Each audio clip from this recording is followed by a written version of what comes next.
ఈరోజు దేవుని వాగ్దానం 84వ కీర్తన 5వ వచనం 6వ వచనం. నీ వలన బలమునందు మనుషులు ధన్యులు, యాత్ర చేయు మార్గములు వారికి అతి ప్రియములు. వారు బాకా లోయలో బడి వెలుచు దానిని జలమయముగా చేయుదురు, తొలకరి వాన దానిని దీవెనలతో కప్పును. నా ప్రియ సహోదరులారా, దేవుని వలన మీరు బలమును పొందుకున్నట్లయితే ఆ ధన్యత చేత దేవుడు నింపి యాత్ర చేయి మార్గములు మీకు అతి ప్రియములుగా దేవుడు ఉంచబోతూ ఉన్నాడు.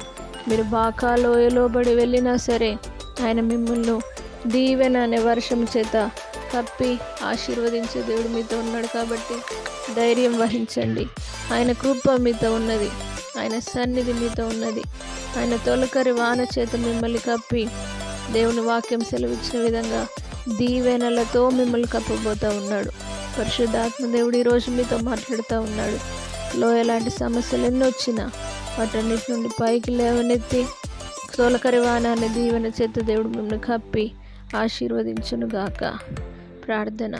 పరిశుద్ధుడా, నమ్మదగిన దేవా, నీ కృప వాత్సల్యతను బట్టి నీకు వందనాలు. దేవానికి స్తోత్రం చెల్లిస్తున్నాం. దేవా, నీ వలన బలము నొందే అనుభవం చేత ప్రతి ఒక్కరు నింపండి, ఆ ధన్యత చేత నింపండి. యాత్ర చేయి మార్గంలో వారికి అతి ప్రియముగా ఉంచండి.